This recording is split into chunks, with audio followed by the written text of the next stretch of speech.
Welcome to the LDN radio show, brought to you by the LDN Research Trust. I'm your host, Linda Elsiegood. I have an exciting lineup of guest speakers who are LDN experts in their field. We will be discussing low-dose Naltrexone and its many uses in autoimmune diseases, cancers, etc. Thank you for joining us.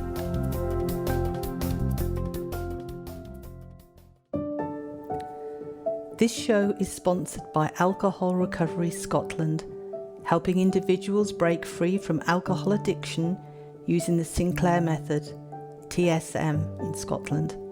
Contact them through their website at www.alcoholrecoveryscotland.co.uk.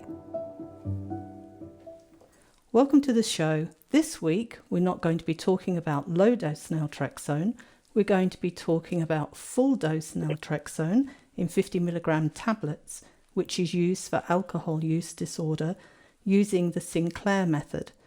And today my guest is Bruce Rose from Alcohol Recovery Scotland. Thank you for joining us today, Bruce. No problem at all. Nice to be here. Can you tell our listeners about the Sinclair Method, first of all? Yeah, the Sinclair Method, as you were saying, it includes using 50 milligrams of naltrexone.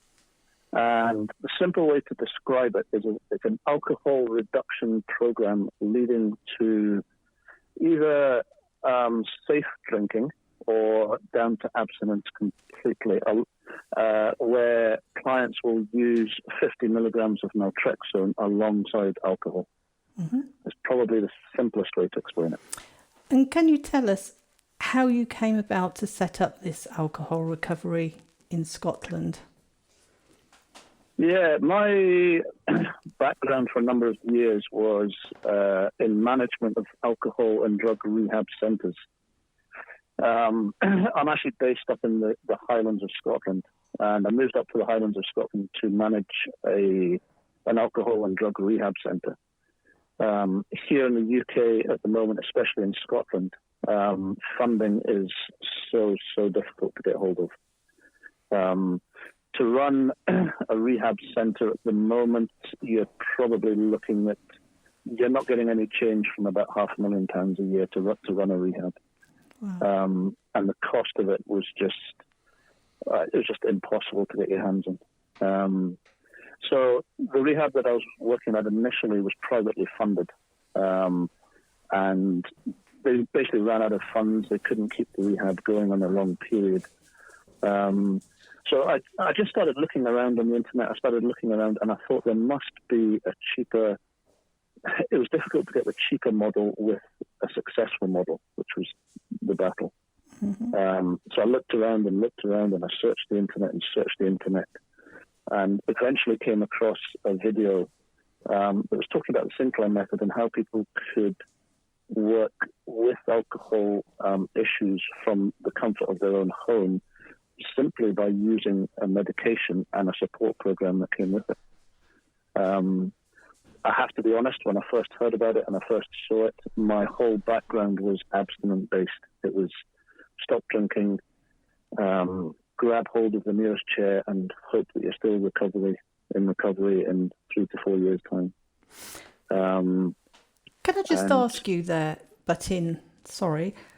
how successful was the program you were using at that time? I mean, were people able to come off alcohol? And if so, did they stay off? Did they relapse? What would you have said the success rate was? In the rehab centres? Yes. Mm-hmm. It was difficult to judge it on a long-term basis because obviously once clients left, you didn't really see them much. When they were with us, actually in the centre, you were probably quite high. I would estimate about the sort of 60% mark, 60 to 70% mark. Mm-hmm. But that's whilst they were in a very controlled environment. They would be tested on a regular basis. The challenge came was when they left. Naltrexone works, without going into too many some medical details about the whole thing. It reverses the process of addiction and takes away the craving that people have. So the challenge that we had in the rehab centres was when people left, the craving was still there. The addictive side of the alcohol was still there. And all it took was a life situation, some sort of issue that happened in life, and then people would then relapse, and then they were back into the whole cycle again. Mm-hmm. So I think long term, I've seen different figures. They reckon that long term, 3 to 5 years, you're probably looking at about 7 to 10% success rate. Wow. Mm-hmm.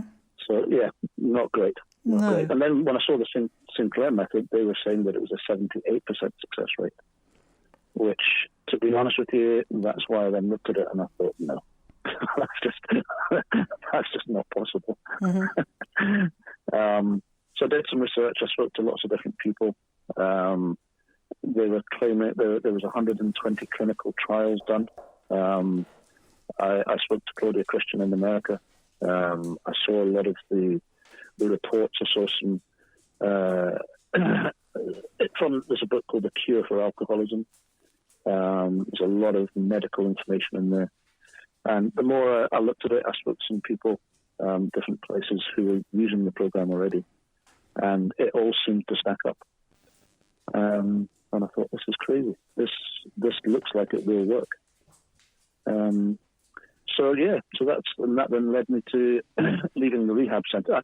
I never want to knock at the rehab centres because they do a lot of good work for the people that it works for. Mm-hmm. But it's just not, one size doesn't fit all in the recovery world. So, Yes. Yeah. I mean, I have interviewed some people who have used this method and have managed to come off of alcohol. So could you tell us how your experience has been with helping people with the Sinclair Method? Yeah, it's been a learning process from the start. So at the moment in Scotland, I believe I'm the only person that's doing it in Scotland. Mm-hmm. So I have a doctor that I work with in Edinburgh who does all the prescribing and all the medical work for me. Mm-hmm. But a lot of it was initially, it wasn't trial and error as in the medication and all that stuff. That was all medically looked after. The trial and error came in the support programs. We asked people for drink diaries. We phone them on a weekly basis once they've got into the program. There's lots of different suggestions that we make for people to change habits, to change processes. So we've been learning a lot as we've been going along with the whole process.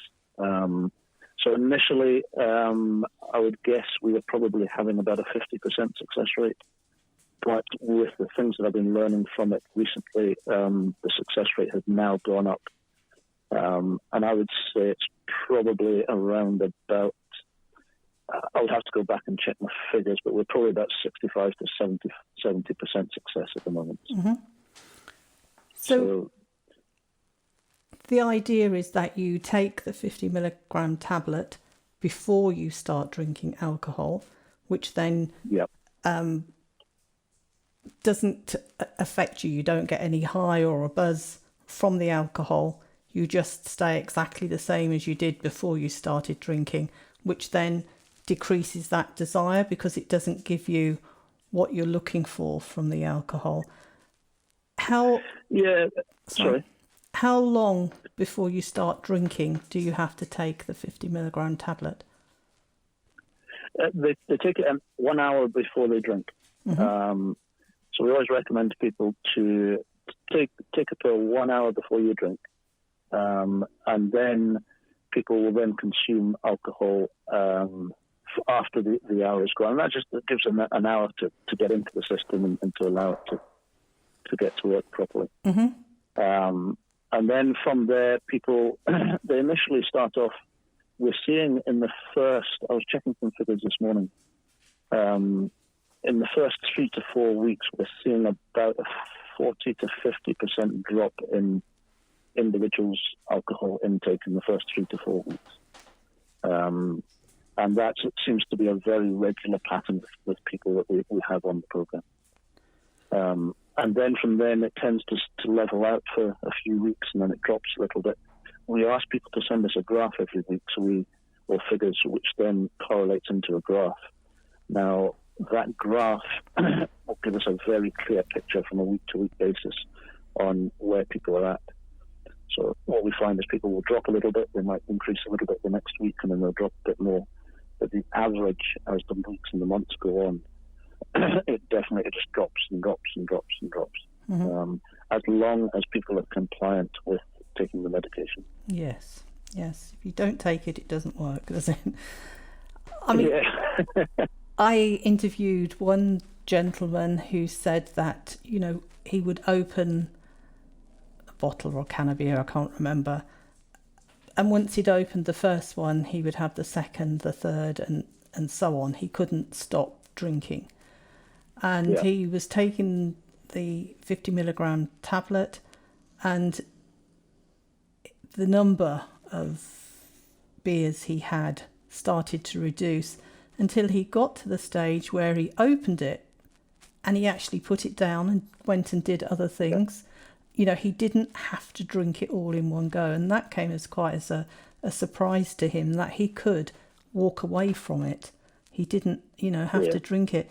And then the desire to drink every day started to go, because there was no reason for it, and he started doing other things. So it is altering your lifestyle, as you were saying, alongside of taking it, to fill the gap of what you would normally be doing. Absolutely, yeah. We have a big discussion that we have with people, and we always talk about the difference between addiction and craving versus habit. Now, what the naltrexone does is it starts to work, without going into too many details without the time, it breaks down the neurological pathways and works as an opiate blocker. Mm-hmm. So it stops the release of the endorphins, which is what people are addicted to, the pleasure and the reward that the brain gets from that. So the medication deals with the craving and the addiction side of it. And then you have the habit. So I have a lot of people that have been on the medication for 2 or 3 months, but the alcohol levels sometimes haven't dropped as much as they wanted to. Mm-hmm.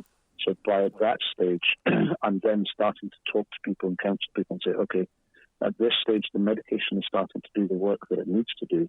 But what we need to look at now is the habit. So instead of coming in home and just opening up a bottle of wine, take the dog for a walk for a couple of hours, or just change the lifestyle or the habit, the routine that you do. And I've had a number of occasions where people have they've come home, they've changed the plan when they come home, they've gone out for a walk, they've done something else. And then by the time they get home, they then realize, or they're starting to understand then, that the medication has done the job. So they're not craving the alcohol at night, which is what they're used to. Mm-hmm. They're just starting to do it out of habit. So they think, and they phone me up the next day and say, I could stop now. I said, no. we've got to do this slowly and surely so the whole process works properly. Mm-hmm. But it's definitely there's two sides to it. There's craving addiction versus the habit. And we slowly separate the two of them as time goes on. But the medication tends to do the craving. The main difference I'm finding here compared to the abstinence side of things is that the medication stops the long-term craving, and it's the long-term craving that creates the relapses in a normal recovery program. Mm-hmm. And if you can stop the craving once somebody has stopped the drinking, then you don't, or you can reduce the relapses by a huge percentage, and that's the crucial part to it. And a number of people who've told me, I have to have a glass of wine in the evening, stroke beer, stroke whiskey, whatever it may be, after a busy day because it helps relax me. Yeah. So that thought pattern has to change, that you don't need alcohol to relax. But of course, it's very easy when you are not addicted to it to see that, but it's Yeah. not always Yeah. easy to see it if you do have a problem, because I'm sure until you get to the stage where you want to ask for help, you've had the problem for quite a while. And if people were to suggest you had a problem with alcohol, people would say, no, I don't. I don't Yeah. have a problem. Yeah. So, the people that come to you, how long would you say they've had a problem with alcohol? It can vary from just a few months up to 10 years, 10, 15 years. Mm. What I am finding at the moment is that most wine is the big issue that I've got at the moment. I would say that 75 to 80% of my clients at the moment are wine-based. It's becoming a huge epidemic in this country. And we use the word, the words alcohol use disorder rather than alcoholism. Because when people mention the word alcoholism, they think of someone who is what I would classify as a chronic drinker, someone who's drinking a bottle of vodka a day or that kind of level. Mm-hmm. Most people that I speak to, they're not I was just about to use a Scottish word called stoating. A Scottish word. They're not staggering around the place at night time. They're coming home, they're having a glass of wine before the meal, they're having a glass of wine with the meal, and they're finishing off a bottle later on at night. Mm-hmm. But they're doing it on a day-to-day basis. But the main crux that every single one of them is telling me is that I'm not in control, Bruce. This could quite easily turn into 2 or 3 bottles in a night time. And the whole life and the whole thinking and the whole structure to what they're doing on a day-to-day basis, that they're going out to work. Like, I've got to get to the supermarket before, it's 10 o'clock here in Scotland. You're not allowed to buy alcohol after 10. I've got to get to the supermarket in time. The whole day and the whole routine is all structured around when can I get my drink and when can I buy the wine. So it's anything from just a few months. The main thing as well that they're saying is that the on-off button for the control of how much they drink doesn't work anymore. That's the main thing that I'm hearing as well. Mm-hmm. And what about binge drinking? I mean, we used to hear a lot about binge drinking a few years ago, where youngsters would not drink during the week, but then just drink as though it's going out of fashion at the weekends. Yeah. I mean, I've worked with youngsters who think that by doing that, because they don't drink during the week, they're not going to become addicted. Yeah. There's 2 different ways of getting to that level, where some people will start out just by doing that. They won't drink during the week, and then they'll binge at the weekend. And then what then happens is they binge on the Friday, Saturday, and then the binge then turns into Thursday, Friday, Saturday. Okay. And then it's Thursday, Friday, Saturday, Sunday, and then it builds that way. Mm-hmm. Or what happens quite often, we would see it with guys in the rehab centres. They would come in, they would go for periods of abstinence, like they'd have a month or 2 months or 3 months. They had already reached a stage of addiction with the alcohol. So then what they would do is they would stop drinking. They would have a month off drink, or 2 months or 3 months. But then what's actually being called the alcohol deprivation principle kicks in. So the longer they're off the drink, the more the craving builds and builds and builds. And eventually they give into it. They have one drink, and there's such a big reward after the deprivation principle has built that people then will actually drink at a higher level than when they did before. Wow. So it only it tends to build and build and build. So binge drinking is probably when people are young and they go out on a Friday night, and that's how it can start. But once people are established drinkers, if you're an established drinker and you're drinking a lot, you hear a lot about dry January and things like that. There'll be different schools of thought on it, but from the people I've worked with, it's not a good concept, because the craving builds and builds and builds all the way through January, and then at the end of the month, they've had no drink all of January, so they drink twice as much at the weekend, or the first weekend, and then they go, oh, I've drunk far too much, so they stop for another month. But then what you're doing is you're creating a binge drinker, which is actually worse for your system, worse for your body. So it's trying to get people to reduce the drinking and then just try and spread it out a little bit more, rather than just a big bang of alcohol in the system and then nothing again for the period. And I'm sure a lot of our listeners have children or grandchildren, and the worry is that when they are not school children anymore, or even some school children, unfortunately, experiment with alcohol. What can we do? It is, like you were saying, buying alcohol from supermarkets. It's so easy to get alcohol. I mean, on cigarettes, there's warnings. There is nothing on alcohol, and it's relatively easy to get hold of. I mean, many children find where their parents keep their alcohol. What can we do to try and keep our children safe from becoming addicted to alcohol? That's probably one of the hardest questions out there at the moment. It's a little bit like where cigarettes was, 20 years ago, 25 years ago. There's a lot of education that's needed that children need to be taught and made aware of the dangers of alcohol, but then you've then got the other side of it where it's so socially acceptable that the parents are drinking and the friends and the families and everybody's drinking, so the kids are all looking at the parents doing it all and the adults doing it all. So it's a big, I personally think it needs a huge intervention like they did with the cigarettes, where they very slowly start to reduce adverts and they reduce this and reduce that.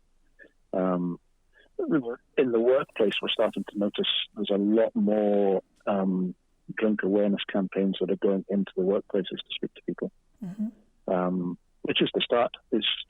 It doesn't stop the problem, but it's growing in, and it's actually making a start of making people aware of how much they're drinking and what's dangerous and what's not dangerous. I don't want to take the pleasure away from it. There is a social side to it, but there's also a very dangerous side to it. I must admit, when we go out, my husband will have a bottle of alcohol-free beer. He says it tastes as good and it doesn't give him a headache. He has a beer probably once a month or something, but he does like this zero alcohol beer. But that's the other thing, isn't it, is peer pressure. If you're out with friends and they're all drinking beer, you'll probably feel uncomfortable drinking a Coke or something. Yeah. But if you can have an alcohol-free beer, that might be the way to go, do you think? And do they have alcohol-free wine? I think they have types of wine that is alcohol-free. Yeah. I mean, do you think bringing those kind of products to the market will help with the problem? Absolutely. Yeah, absolutely. Because it's just another. It's one of these areas, I think, where in Scotland they've introduced they've increased the price of some of the cheaper alcohols that you get buy in the supermarket and in the shops. So a lot of people are saying, well, is that solving the problem? But most people are expecting that one issue to solve the whole thing. But I think it's a much bigger picture. So there needs to be a lot more alcohol-free drinks on the market in bars and pubs and places where people can go and have an alcohol drink, alcohol-free drink. Yeah. As well as the drink-aware stuff, as well as education for children, as well as I was looking at some figures this morning, and it was showing that I can't remember the dates, but years ago, most of the drinking was done in pubs, and most of the drinking was beer. It was all beer. Mm-hmm. Nowadays, the majority of drinking is actually done at home, and it's wine. Mm-hmm. So the whole culture has changed. So we need to target the wine. Is the number of I've got to be careful how I say this, but the number of women that I'm speaking to at the moment who are saying it is so socially acceptable amongst their friends, and just to go around to the house and open up a bottle of wine, and whereas if you go around and have 4 or 5 cans of beer or anything else, it's slightly frowned upon. Mm-hmm. So it's just another cultural thing that needs to be changed. And of course, they had, when my children were younger, these alco pop drinks. Alcohol pops, yeah. Yeah, I mean, where you would think it was a soft drink, but it was got vodka in it or something.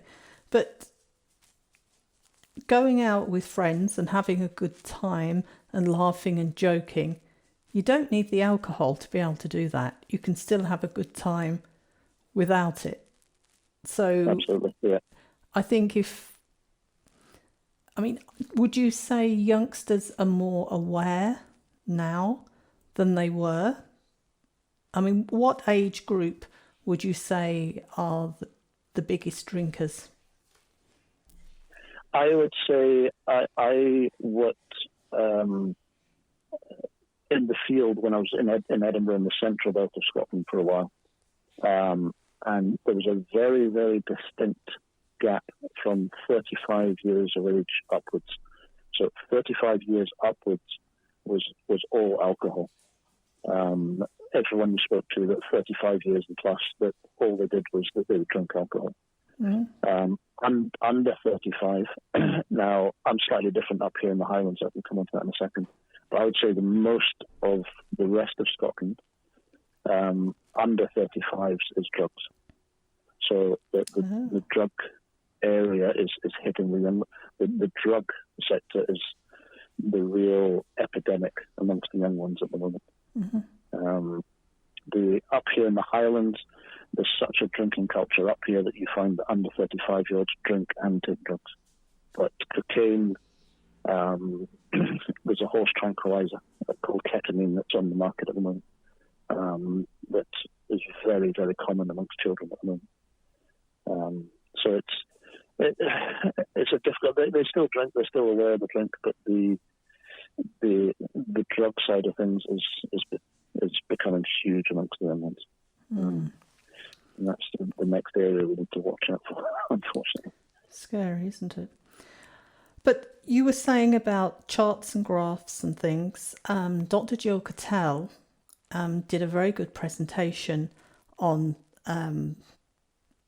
LDN or Naltrexone for alcohol use disorder, and you can watch that video. She did it for our 2017 conference. If you go to our YouTube channel and put Dr. Jill Cattell alcohol use disorder, you'll find it. It's also on our YouTube channel.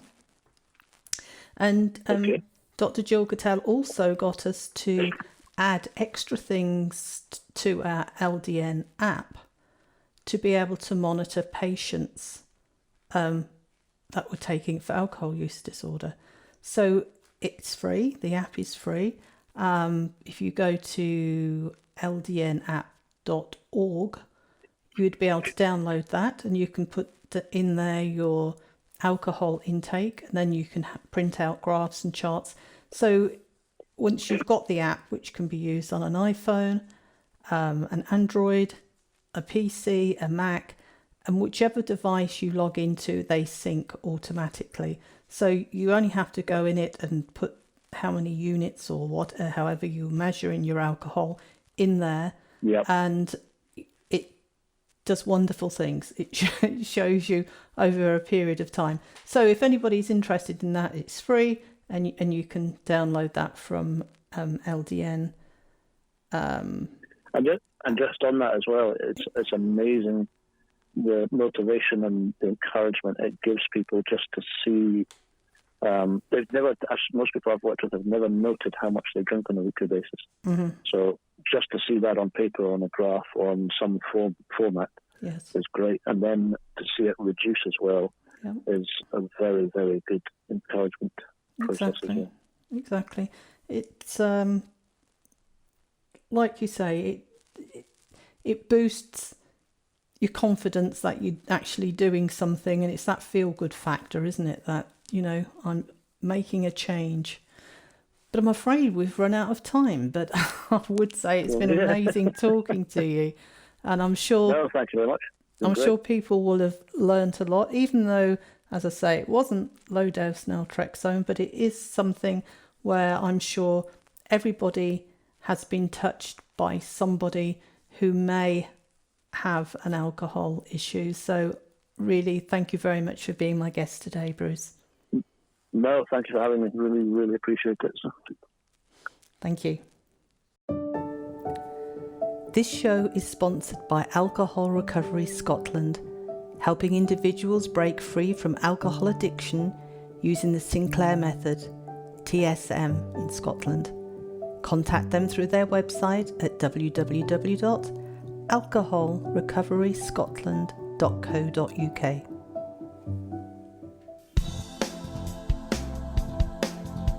Any questions or comments you may have, please email me, Linda, Linda, at ldnrt.org. I look forward to hearing from you. Thank you for joining us today. We really appreciated your company. Until next time, stay safe and keep well.